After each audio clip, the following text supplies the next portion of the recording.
Embarque, o podcast de todos os destinos. Prepare o passaporte e escolha o seu próximo destino de viagem. Para ouvir quinzenalmente em nitfm.pt. Olá a todos, sejam muito bem-vindos ao Cartão de Embarque neste feriado do dia 1 de novembro. Alguns de nós estão a usar este dia para descansar, outros nem por isso. Para o Cartão de Embarque, este é mais um dia de viagem. E em novembro parece que uma série de coisas mudam, não é? Há cheiro de castanhas no ar, a seguir vem o dezembro e há até quem já ouça descaradamente músicas de Natal. Ora, o episódio de hoje vai levar-nos precisamente até à terra do Pai Natal. Bem-vindos à Finlândia, um país nórdico onde a natureza nos deixa fascinados. Afinal, 75% do país consiste em florestas e existem 188 mil lagos. É sobre isto que nos falam dois amigos. O Pedro é médico, mora na Finlândia e foi lá que conheceu o Jonathan. Os dois falam-nos das diferenças entre os seus países e preparem-se porque vamos ouvir, sim, ouvir as suas reações quando viram uma aurora boreal pela primeira vez. Em Portugal, conversamos com alguém que tem o seu coração no interior do país, porque apesar de viver em Lisboa, não deixa as suas raízes nem por nada. Ela esteve na Finlândia este ano e vai contar-nos tudo sobre a sua viagem até Rovaniemi, uma cidade mágica localizada em plena Lapónia e que é a terra do Pai Natal. Connosco, a Daniela Berrincha. Eu sou a Daniela, sou natural da Covilhã. Atualmente eu vivo em Lisboa, mas neste momento a minha vida anda um bocadinho mais de um lado para o outro, entre as duas partes. E mesmo estando lá a viver, nunca deixo o meu interior, porque é um cantinho que muita gente até acaba por desvalorizar e que na verdade tem tanto para dar e pouca gente conhece. Portanto, eu não deixo as minhas raízes nem por nada. Pois eu acho que sou uma pessoa muito comunicativa, gosto muito de comunicar, muito de falar. Acho que sou uma pessoa bem disposta, extrovertida, que consegue até criar alguma empatia no primeiro momento e gosto muito de conviver. Eu acho que as minhas principais características passam muito por aí. E obviamente, claro, uma das maiores paixões são as viagens, viajar e tudo aquilo que as viagens me trazem, sem dúvida alguma. É assim, já pelas características que tu mencionaste, faz todo o sentido tu gostares de ser uma viajante e gostares de, enfim, de Sim, conhecer mais deste mundo. Mas houve assim algum momento na tua vida em que tu percebesses que o trago das sim. viagens é quero fazer mais? Sim, sem dúvida. Eu tenho um clique numa viagem que eu acho que foi muito importante e teve alguns momentos que nem foram assim tão bons, que foi a minha primeira grande viagem. Eu já tinha feito algumas viagenzinhas, já conhecia um bocadinho Portugal, felizmente consegui fazer isso também com os meus pais. Já tinha feito 2 ou 3 viagens também com eles e comecei por aí a querer viajar. Foi engraçado porque fui eu que fui sempre incutindo e quase estando sempre a picá-los, temos de ir a algum sítio, temos de ir conhecer outras fronteiras, não é? Que é mesmo assim, e não ficarmos sempre por cá. Então eu tinha para aí, sei lá, 13 anos à volta disso, então ia às agências de viagem, pedir programas e ver o que é que eles tinham nas montras e depois chegava a casa e mostrava aos meus pais. E foi assim que nós começámos. Fizemos a nossa primeira viagem para fora, que foi para a República Dominicana, e depois fizemos uma segunda 2 anos depois para o Egito. E a primeira é verdade que é assim um paraíso tudo muito bonito e a nível cultural pode ser muito interessante, mas nós não tivemos contacto com isso porque estávamos dentro de um resort. E então, apesar de eu já ter muito aquele bichinho de querer explorar, eu senti que me faltava ali alguma coisa, não estava a ser suficiente, apesar de tudo aquilo que eu estava a ver ser bonito e maravilhoso, mas queria mais. Então, 2 anos depois, estavam umas promoções muito interessantes para o Egito e eu consegui convencer os meus pais, vamos lá, e marcámos a viagem, estava super entusiasmada com tudo. Nós ficámos numa zona mais de praia, que era uma coisa que os meus pais na altura também precisavam mais, descansar um bocadinho, e depois fizemos uma visita até ao Cairo. E quando eu estive no Cairo, ao pé das pirâmides, eu tive um momento um bocadinho complicado e constrangedor, porque sendo rapariga, sendo também novinha, tinha 18 anos na altura, tinha levado uns calções e começaram dezenas de miúdos, jovens, adolescentes, a andar atrás de mim porque na verdade eles nunca tinham visto umas pernas na vida. E foi isso que aconteceu. E eu comecei a sentir muito constrangida. Por isso é que eu digo que não foi um momento muito positivo, mas que me serviu de lição para mais tarde. E isso foi o quê? Como uma das minhas outras grandes paixões também foi sempre o jornalismo, nesse momento eu sou um clique de se eu quero falar sobre o mundo, eu tenho de falar dele tal como ele é. E isto é uma realidade. E eu quero conhecer estas realidades, e é isto que eu vou procurar e que eu tenho de conseguir sugar das viagens, são estas realidades. Portanto, tudo aquilo que é diferente começou a despertar um grande interesse em mim. E esse foi, sem dúvida, o momento da maior viragem de, ok, eu gosto mesmo disto e eu preciso mesmo disto da minha vida. Até porque esses momentos mais ou menos inesperados, mais diferentes, fazem parte, não é? É também precisamente por isso. Fazem parte, sem dúvida. E eu acho que é muito interessante, e agora que já passou algum tempo, consigo ver que foi o meu primeiro grande choque cultural e foi isso que me despertou então para descobrir e também sair da bolha, que é nós vivemos numa bolha, nós estamos numa redoma de vidro. É importante ir, é importante perceber que nós estamos no nosso cantinho e estamos muito bem, mas há outras coisas a descobrir. Tu falaste há pouco precisamente em explorar estas novas fronteiras e tu tens um blog que é precisamente o blog Sem Fronteiras. Como é que surgiu a ideia de criares este teu blog, este Sim. teu cantinho? Olha, eu acho que foi algo que acabou por ser muito natural. Eu já viajava, posso dizer muito, mas não era assim tanto, mas comparado com as pessoas que estavam à minha volta, sim, era muito. E então as pessoas acabavam sempre por me pedir dicas, sugestões, para dizer o que é que iam, ou o que é que iam ver, o que é que iam comer, era muito por aí. E então aquilo que eu comecei a fazer foi, melhor, houve uma altura em que, para aí numa semana, 3 ou 4 pessoas me pediram dicas para Londres. Eu disse, bem, se calhar começava a ser melhor eu ter um sítio onde tinha lá tudo e as pessoas só têm de ir lá aceder e está lá tudo explicado o que é que têm de fazer. E a outra parte foi em que eu tinha o meu Instagram pessoal, eu partilhava lá as minhas fotografias, mas sentia que ficava muito aquém daquilo que eu queria ou daquilo que eu podia partilhar. Então começou-me a fazer sentido ter um espaço só dedicado a isso. Então eu criei o blog. Na altura, eu acho que a escolha do nome é sempre complicada, é sempre difícil, mas Sem Fronteiras pareceu-me um nome adequado para mim. Para mim, as Sem Fronteiras foi sempre que eu disse que eu queria visitar mais de 100 países. Então achei que podia ser adequado. E depois o 100 tem o trocadilho de 100 de não existir. E eu acho que é a parte ainda mais interessante, não é o número, mas é o significado de não existirem fronteiras. E eu gosto de viver sem esse estigma que temos uma barreira entre nós e que algo nos separa. Não, eu gosto de viver na parte em que somos livres e podemos ir a todo lado e ir conhecer todos os sítios. Entre os países que tu já visitaste, estamos aqui hoje para falar precisamente sobre a Finlândia, que Sim. é uma viagem relativamente recente, certo? Sim, foi muito recente, essa viagem foi em março e por acaso foi uma viagem muito especial. Quando tu me falaste que se eu podia falar sobre a Finlândia, por acaso eu fiquei bastante contente, surpreendida até porque não é o país que eu já tenha repetido, mas depois comecei a pensar, não, por acaso esta viagem foi uma viagem muito especial e acho que até faz sentido abordar o país tendo sido uma viagem tão completa e tão recheada em tantas coisas. Então, primeiro que tudo, vamos ao início. Porquê a Finlândia? Como é que surgiu esta viagem? Eu já tinha explorado muito a Europa Central e eu sempre, a minha técnica, digamos assim, de viagem, aquilo que eu sempre ambicionei foi começar sempre pelos países mais próximos. A mim fazia-me sentido, por exemplo, a nível histórico, eu conhecer primeiro a Europa Central, que tem tanto para nos dar a conhecer, do que, por exemplo, começar logo por África ou pela Ásia. A mim fazia-me sentido assim, foi sempre aquilo que eu segui. Portanto, eu depois de ter explorado já muito da Europa Central, faltavam-me os nórdicos e os países de leste. Então eu comecei a explorar os nórdicos. E a Finlândia sempre me despertou interesse porque todos os nórdicos sempre me despertaram interesse.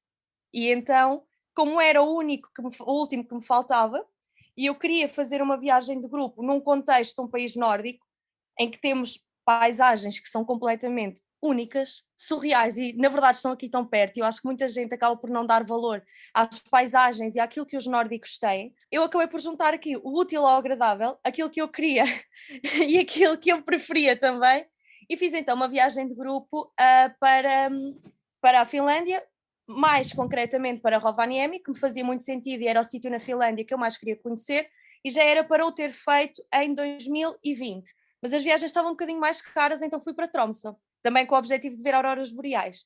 Aqui, como era o país que me faltava e como tem também todo este ambiente e é a terra do Pai Natal, eu disse, ok, isto é perfeito, vou tentar fazer isto. Achei que podia ser um bocadinho difícil, mas rapidamente as pessoas mostraram muito interesse e foi uma viagem excepcional mesmo. Portanto, tu estiveste mesmo na Lapónia durante essa viagem. Sim, exatamente. Eu já tinha estado quando estive na Noruega e agora o objetivo era voltar. E em Rovaniemi está mesmo o meridiano que marca o início do Círculo Polar Ártico. Então nós temos um vídeo muito engraçado de nós todos a correr, a passar de um lado para o outro, para fazer a passagem do círculo. E lá está, são zonas, regiões com características únicas, muito diferentes, e eu acho que nós temos muita sorte em ter isso aqui assim tão perto. Nós estamos aqui numa posição mesmo muito estratégica, em conseguimos ver zonas com um inverno tão rigoroso, e lá está, com as características de podermos ver auroras boreais, que é um fenómeno impressionante, os animais do Ártico, é algo fascinante. E depois ali, ainda por cima, em Rovaniemi, é a terra do Pai Natal, tem a Vila do Pai Natal, não é? É quase a Disneyland, mas no Natal. Como é que é? Porque precisamente lá está Rovaniemi, que fica na Lapónia, certo? Não estou a dizer. Sim, exatamente. Já É a fica terra do mesmo na Pai Lapónia. Natal, está muito Sim, presente nos nossos imaginários aqui no Ocidente. Como é que foi depois esse impacto? exatamente. Correspondeu? Vocês apanharam neve? Acredito que sim, muita neve, também daquilo que pude ver. Como é que foi toda Sim, essa experiência, ainda por cima em grupo? sim. Lá está. Eu acho que aquilo que eu costumo dizer quando eu viajo em grupo é que uma viagem em grupo é uma experiência por si só. E o que as viagens de grupo fazem é que todas as emoções ficam muito mais intensas. Todas as experiências são mais intensas, está tudo num outro nível. Então nós chegarmos, foi logo no segundo dia, salvo erro, fomos logo de manhã então para a Vila do Pai Natal, que não fica muito longe do centro, é relativamente perto.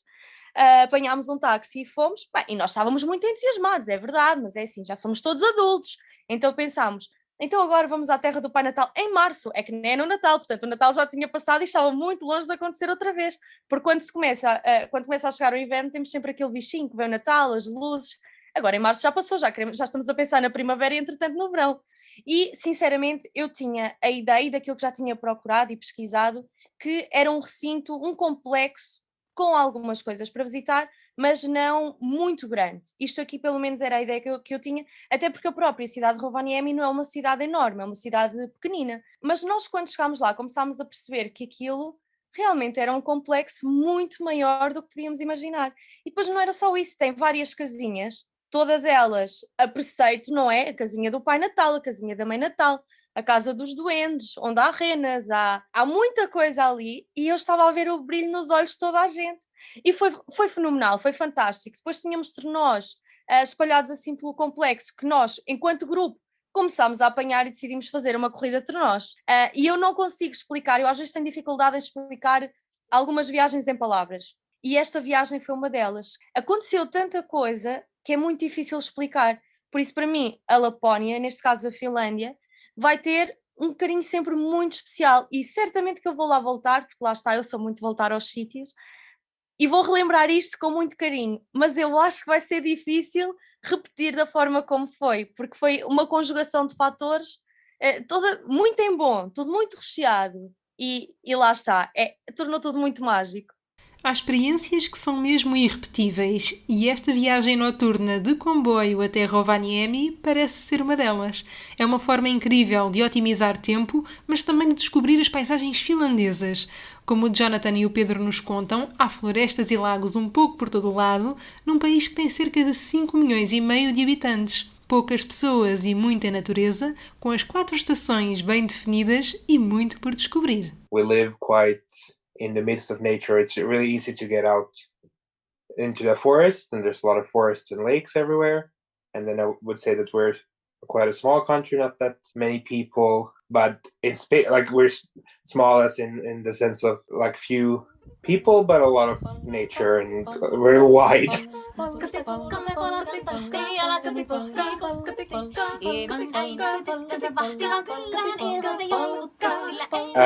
What else would I say? I would say we have quite a big drastic changes in climate depending on season.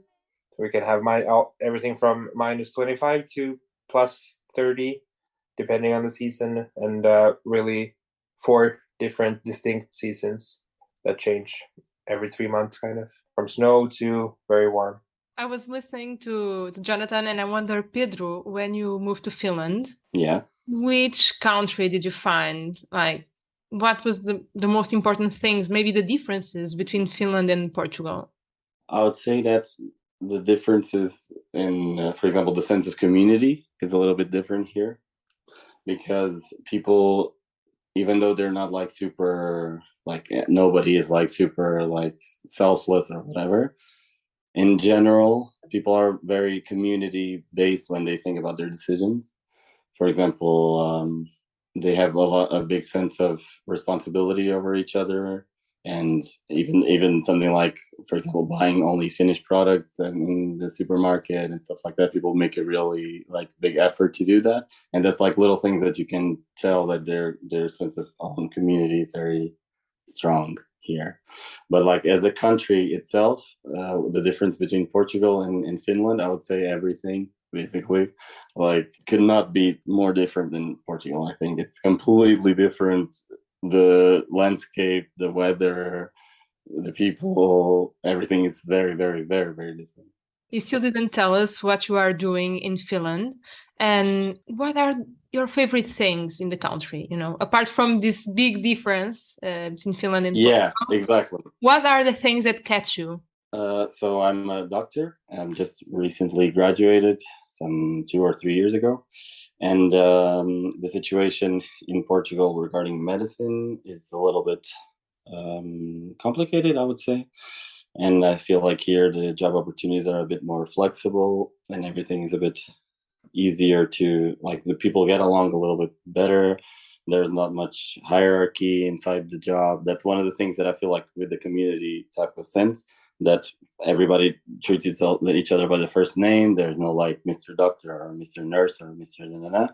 It's everybody calls me Pedro. I call everybody for the first name. Everybody just treats each other very equally. That's a big, big difference from how it works in Portugal. And for example, I was also in Germany as an Erasmus student, and in Germany was also a little bit like hierarchy based, and I didn't really like that also there a bit. Yeah, for example, here, if I just decide that I want to be a surgeon, I just send an email and then that's it. And if I am there for 1 year and I decide that I want to be a family doctor, I just send an email and then that's it. It's not like, of course, there's some little bureaucracy you need to go through, but it's no big deal compared to Portugal.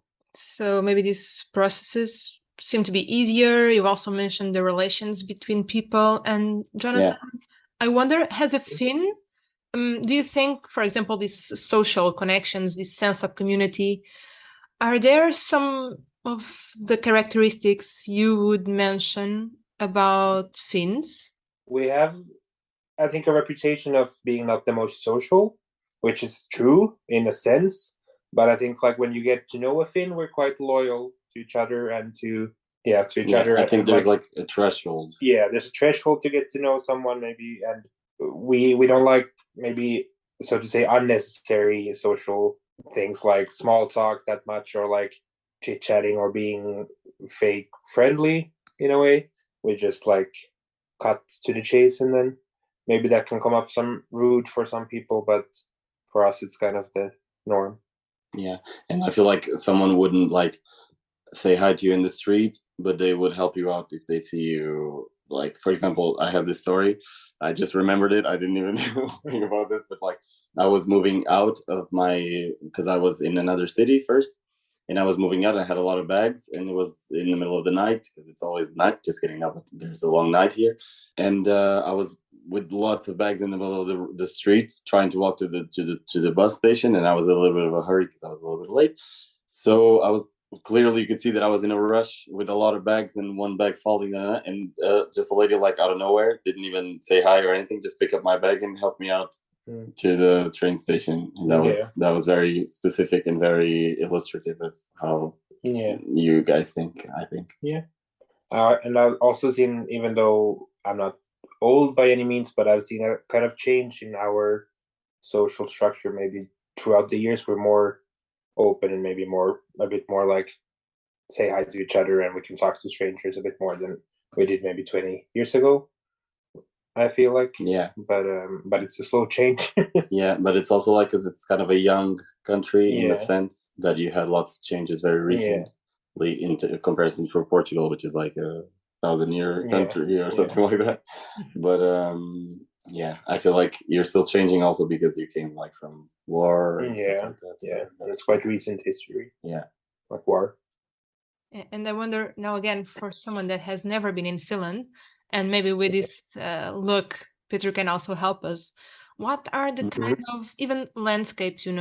What can we see in the land of Finland? That's funny that you're asking, because I remember when I came to Finland the first time, I had I didn't like. I've seen pictures, but I didn't know like what it was. And I did like this bus ride from Turku, which is in the south, to Rovaniemi, which is in very like quite north. Quite north. Like yeah. it's in the Arctic Circle already.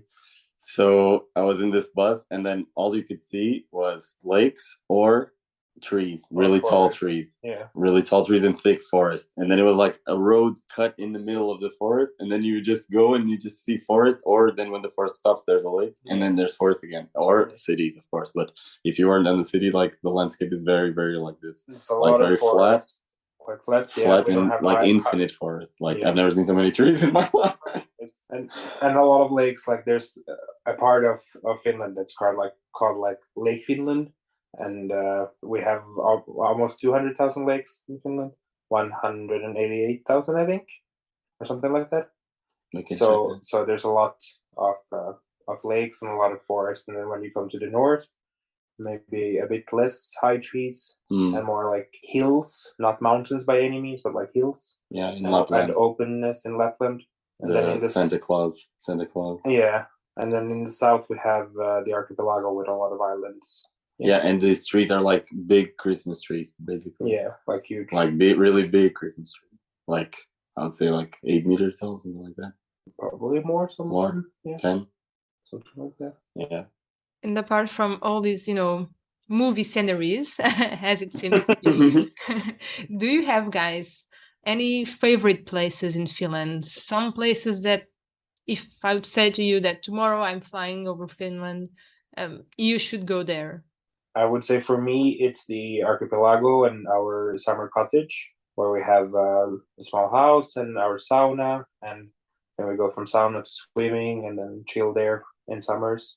I would say that's the one place. It's quite open, and there's the water, but also a lot of woods and emptiness in a way. There's no one else around, and it's just you and nature and your friends and family. I would say that's maybe the one for me, but Pedro might have. Yeah, I So think I so. don't know. I think so too. I think the cabinets, they call it mökki, which is like those like summer houses that they have in the middle of the woods and close to lakes or close to the sea or something like that also. And then there's like big sauna culture there too, and those are like really good saunas because they're like firewood saunas, not electric, and that's a little bit different. And I feel like that's I think one of the nicest Finnish experiences. And also if you come in season for the Aurora Northern Borealis, Lights. yeah, then it's really nice to actually, oh my god, maybe I should play this. It's our reaction when we first saw one Aurora Borealis. There's audio if you want this to be on the podcast. So this was we had this we're in Turku in the south, and there's not many like northern lights at all. Like, for example, Jonathan has never seen northern lights before, but there was this night that there was like a really big signal or prediction that there was going to be northern lights. So we just picked up the car and drove north in the middle of the night, and then this was our reaction when we saw it for the first time. Oh my god! Oh my god!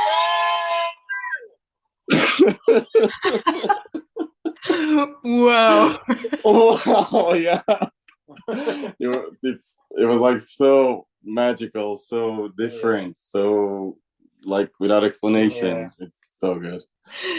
No, it's amazing and totally sounds like it was incredible experience for you. Yes. So- Yes. We're screaming in the car. And getting to the end of our conversation, and Pedro, we talked about people, when you went back to Finland, about culture, about even the cuisine, landscape, that amazing moment that we listened to your reactions with the Northern Lights. At this moment of your life, what did Finland give to you so far? Well, obviously the job opportunity, but also I think I had one epiphany here in Finland once that was when I actually tried sauna for the first time. I never had sauna before, and that really made me realize one thing, that is humans are very needing of solving their problems immediately. Like in the way that you're in sauna, you're really hot, you wanted to go to the cold, and then when you're in the cold, you want to go to the hot. But we're not really good at just staying in the middle without any problems and without any solutions. So it's nice that we find ourselves in new situations because they're very exciting in the moment, but not like that we solve every problem immediately and everything's completely solved, or you don't have any projects or anything. So that's what Finland gave me the best. Às vezes são mesmo estes momentos, estas pequenas epifanias, como aconteceu com o Pedro na sauna, que nos fazem perceber quem somos e o que andamos aqui a fazer. E tomamos nota de que temos mesmo de visitar aquele que é o maior arquipélago do mundo. A Finlândia tem cerca de 80 mil ilhas. Uma viagem ao som das gaivotas, com as redes dos pescadores ao fundo, onde as pessoas vivem em harmonia com a natureza e onde há muitas iguarias para provar. O Jonathan explicou-nos que a gastronomia do país é uma autêntica fusão entre a herança sueca e a herança russa. É que a área que é agora a Finlândia esteve sob domínio da Suécia até 1809, momento em que passou a integrar o Império Russo. Foi apenas há 105 anos que conquistou a independência. Mas apontamentos históricos à parte, voltámos a falar com a Daniela.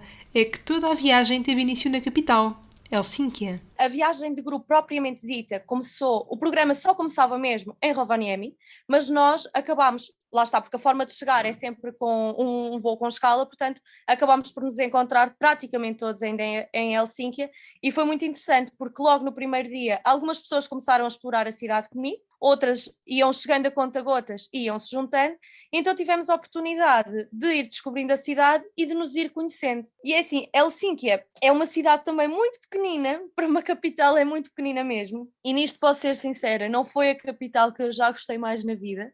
Acho que as terras mais a norte têm mais para oferecer, mas acho que também não faz sentido ir sem passar pela capital, e já que tínhamos essa questão de ter de fazer escala lá, é sempre um dois em um e aproveitar, e obviamente que é sempre é um passeiozinho curto, não vale a pena ficar muitos dias lá, mas acho que vale a pena conhecer, há sempre coisas giras também para fazer por lá. Portanto, basicamente o vosso itinerário foi esse, portanto de Helsínquia depois para a Lapónia? Sim, exatamente, nós encontramos quase todos em Helsínquia, depois fizemos um comboio noturno, que era uma coisa que eu também queria fazer, que a maioria fez e que eu acabei por sugerir.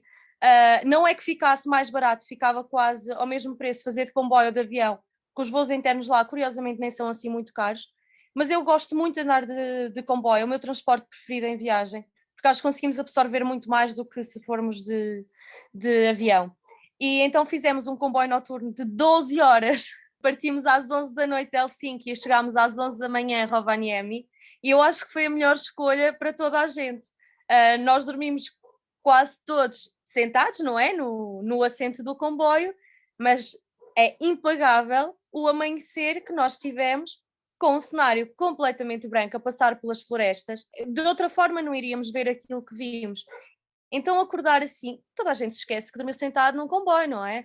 Porque aquilo que estamos a ver pela janela, há coisas que o dinheiro não pagam, e eu acho que estes momentos é uma delas. E lá está, quando somos pequeninos e quando nos estão a contar as histórias, pelo menos são as primeiras impressões que eu tenho deste tipo de cenários, que é o imaginário. Eles existem mesmo e existem ali, então é fascinante. Ficámos aqui com esta dica do comboio noturno, que, enfim, eu também partilho do teu gosto. Acho que viajar de comboio é sempre uma excelente forma de, não só de viajar, da viagem em si, mas também de conhecermos outras paisagens, vermos a paisagem do país. Acho que é sempre uma experiência totalmente diferente do que viajarmos de outra forma, pronto. E em relação à comida na Finlândia, vocês tiveram a oportunidade ou tiveste a oportunidade de provar algo mais típico? Como é que foi? Nós tivemos a oportunidade de fazer isso, que eu acho que a gastronomia é parte da viagem e há sempre que deixar um espacinho para provar novos sabores e aquilo que é tradicional. Nas regiões do Ártico é habitual, faz parte da tradição, por exemplo, comer rena, comer alce, e nós provámos isso. Eu já tinha provado rena quando estive na Noruega e depois penso assim, mas a rena é um bicho tão fofinho. Pois é, mas pronto, faz parte da gastronomia, então nós vamos provar um bocadinho. E estava muito bom. E na Noruega, na Finlândia, voltei a provar um bocadinho, não do meu prato que eu já tinha comido, mas também comi alce, que também achei bom e interessante. E por acaso o alce foi-nos servido no buffet do nosso hotel.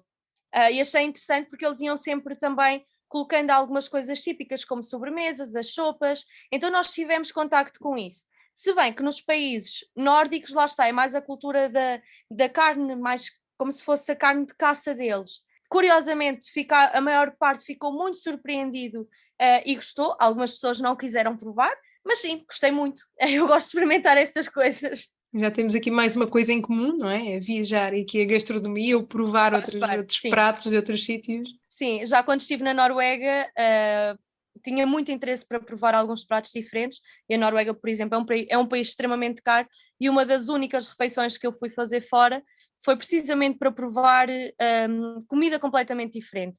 E então nesse dia provei foca, baleia e era bacalhau doce. Depois tinha provado num outro dia rena. Portanto, as minhas refeições que eu fiz fora foi mesmo para ter as experiências gastronómicas. Acho que é importante. Tu referiste que a Noruega é um país caro, e como é que é relativamente à Finlândia? Sentimos muito essa diferença no custo de vida, por exemplo? Eu acho que aqui a questão económica depende muito da visão das pessoas, não é? Mas eu consigo ter uma noção do nível de vida lá. E já tendo estado nos outros nórdicos todos, a Finlândia foi o nórdico mais barato. Portanto, se alguém quer visitar os nórdicos e se tiver uma carteira um bocadinho mais apertada, começar pela Finlândia não é uma má opção. Os preços são muito, muito semelhantes aos de Portugal, o que é curioso. A nível de restauração, por exemplo, claro que eu não estou a falar de um restaurante XPTO, mas isso acontece cá. Agora, se formos falar de comida, de quando estamos em viagem, queremos um restaurantezinho mais local, que esteja mais à mão, os valores são muito simpáticos. Nós comíamos, as refeições que não tínhamos incluídas eram o almoço, portanto, nós almoçávamos por cerca de 10 euros, 12 euros, que eu acho que é um preço muito, muito apelativo. Em nenhum outro dos outros nórdicos isso acontece, está muito, muito, muito longe disso. Acho que os transportes públicos também não são caros. Nós fizemos, por exemplo, a viagem de comboio, salvo erro, foram 40 e tal, mas vamos arredondar, vamos colocar 50 euros, mas estamos a falar de uma viagem que demorou 12 horas. Eu agora não quero estar em erro, mas eu acho que são cerca de 700 quilómetros. A nível de voos internos, achei os voos com um preço muito acessível. No regresso eu já fiz voo e conseguem-se voos por volta dos 40 e poucos euros. Acho que também não é assim tão caro e tão dramático. Na Noruega esse valor, por exemplo, mais do que quadriplica. Portanto, deixo aqui também a sugestão, quem quiser ir para os nórdicos e se calhar não tiver agora tanto dinheiro para fazer, ou ainda não tenha, se calhar, muitos métodos para conseguir poupar em viagem, começar pela Finlândia pode ser interessante, porque realmente o custo de vida é muito aceitável para Portugal. Acho que pode ser uma boa experiência. Fora isso, tudo o que são atividades para turista, obviamente são muito mais caras. Ainda assim, são mais baratas do que na Noruega, por exemplo, que foi os países onde fiz mais tours deste género. Estou a comparar atividades que sejam semelhantes, como auroras boreais, visitar uma quinta de renas. As mesmas atividades são mais caras na Noruega do que na Finlândia, ainda assim não deixam de ser atividades caras para nós, mas que valem muito a pena, porque são atividades que nós não fazemos noutros sítios. Então a ir é se calhar poupar um bocadinho noutras coisas e aproveitar para usufruir e experimentar lá. Mas se tu tivesses de recomendar uma dessas atividades para turistas que achas que toda a gente que vai à Finlândia deveria fazer, qual é que seria? Auroras boreais, sem dúvida alguma. Sem dúvida. Há a possibilidade de ver, na Finlândia é mais fácil de ver por conta própria, digamos assim, porque aquilo que eu vou dizer vou basear na minha experiência, é que nós tivemos mesmo muita sorte e conseguimos ver auroras boreais num dos dias no centro da cidade. Isso é 1 no 1.000.000, é quase assim, não é algo que seja muito comum lá, tanto que os próprios guias com quem fizemos a tour nos disseram isso, que não é algo que seja comum, então tivemos muita sorte. Mas eu acho que quem vai, não recomendo alugar carro, porque são pisos em que nós não estamos habituados a conduzir, os seguros são muito caros, alugar carro é caro, portanto, se há ali algum problema, nós realmente vamos perder muito dinheiro. Se calhar é preferível deixar mais uma notinha e fazer uma tour dessas, em que, se for uma tour em que eles fazem longas distâncias, podem fazer até ao sítio onde há maior probabilidade de ver auroras boreais, e depois temos também o acompanhamento de quem sabe para nos explicar algumas coisas sobre o fenómeno. Então acho que quem for vai para lá, vai para ver auroras boreais. Portanto, se vai para ver auroras boreais, acho que a preferência deve ser sempre por fazer por uma tour e não a nível independente, porque é preciso sair um bocadinho da zona do centro da cidade para termos mais escuridão, que é o essencial para ver auroras boreais e que não esteja o céu nublado e tudo mais. Portanto, eu acho que é mesmo o principal, é isso. E depois a experiência em si é muito gira, porque dão bolachinhas, dão chocolate quente, em alguns sítios acendem uma fogueira, então todo o ambiente também conta. Eu acho que isso aí acaba por criar ainda mais fascínio no momento que estamos a viver. E hoje tivemos mesmo os convidados certos para nos transmitirem o fascínio pela Finlândia, um país de saunas, de auroras boreais, do sol da meia-noite e do Pai Natal. Quanto a nós, até ao próximo destino.